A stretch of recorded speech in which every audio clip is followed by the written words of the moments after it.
Dear everybody, and welcome my fellow uncouth Americans. I am Shannon S. with the Shining Star. Do not forget to like, share, and subscribe, you lazy bastards. Thank you. Speaking of subscribers, I got an intriguing question from a Whatever It Takes 6691. Your question: what are your thoughts on the Offy Doofy theory? Does the empowered modern female increasingly prefer the more submissive male? Video response, please. Well, first off, whatever, darling. Good question. Thank you. Buckle up. Second, I think it's silly to try for one sex to wipe out another. Hardly any less disgusting than a genocide against a single race. No one person or a people should dominate or demean another person, period, unless you just so happen to be into that type of thing. If so, enjoy. Have at it. I don't judge. Plus, nothing has really changed since the beginning of written human history, or further for that matter. There are, or even were, societies that were matriarchal, where both men and women agreed that there was more power through the female bloodline than the male, such as my own Celtic ancestry. You also have cultures where it was pure females in power. China's Muswao people. Sorry if I said it wrong. Oh, and they are, by the way, still a thriving peoples. Now, as far as the Offy Doofy itself, God, it's so stupid to put this much credit on something that sounds like a toddler's dating app. Anywho, evolution says it all. There is an evolution not only in nature, but human society as well. With newer ways to survive, the newer ways of life, you are going to have changes in the dating world and how it turns. In early America, it was detrimental to have big families to survive. To have enough hands to work even the smallest of homes. Even fierce, strong women knew having a man and kids made life easier. It just did. Especially if it was with the right man. Again, everyone can be picky and choosy, even domineering people. Who knows, maybe your great-great-great-grandmother was a domineering bitch and your grandpappy was a simp. Either way, you still exist, they somehow procreated, and isn't that the ending goal here? Just saying. I digress, I'm sorry. Early American women, about 16 to 1700s, dealt with Puritan men. The Puritans had women by the throat of their very souls, not just the men, but the hypocritical pious wives as well. If they did stand up for themselves or gain too much intellectual knowledge, she was either a witch to be burned or an unmarriageable whore. Male children had more rights and verbal influence than their own mothers.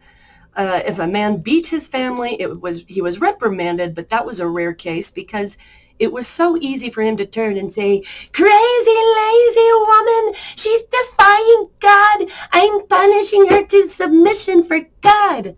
When in reality, he just wants her to be submissive to him. Bring in the Bostonian movement of the 1800s, where women could live in pure independence and enlightenment in the modern world with a balance of spirituality and academic pursuits. Same for gay couples, but we're sticking to the question at hand. Who knows what heritage a lot of modern American women came from? I mean, who knows if it's ancient blood or modern influences taking these extremists to the point of shit like the 4B movement? Either way, it's a silly distraction preying on the vulnerable, like most movements since 2020. I mean, half the world's problems is a dude with a boner, and the other half is a woman with penis envy. Altogether, everyone's problem is ego. Go read Anthem by Ayn Rand. Thirdly, you have domineering men that women are avoiding because they believe if her daddy's rich, take her out for a meal. If her daddy's poor, then do what you feel. Thank the gods not everybody feels this way.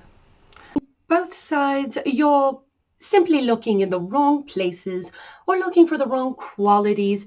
If you feel victimized by these extreme ideas trending today, male, female, anything and everything in between, dating for your own ideals is pretty normal and has been for centuries. So let's chill about the stupid pill crap from such an old-ass, overly rated movie with a Hollywood reference more worn out than Greta Thunberg's crisis speeches. Okay? Most people in the dating world today, with apps and the interweb for America, are between 19, that's a fresh brain right out of the home, and they're shallow, they're running hot, they're the I survived so much victimized BS, up to 35, where both men and women start to feel their mortality. They reflect upon their life and their life's meanings. So you get desperate women that become more assertive. And they're not really looking for a simp, but for a guy that won't judge her life because of spirituality or religious teachings, like an extreme Christian or Muslim, or even an extreme pagan that doesn't believe in the goddesses. It happens in every society has a domineering person. It's just the individual at the end of the day.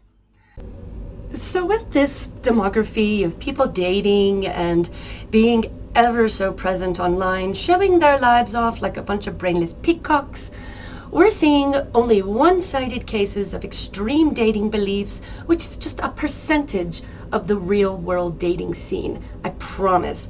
I mean, I found my man in person. 6-foot Colombian. I love him. He's my big old bear. It was love at first sight. There is a balance out there, people. Get off the screens. Get off the dating apps. Live life, and you will find someone then that lives the same level as you. Find your weird. Find your niche. Find your bitch, as according to the question. So there you go. If I answered it, great. If not, I don't give a fuck, sorry. Slanche, to pill culture. That type of language leads to very easy decisions in the dating world. Thanks.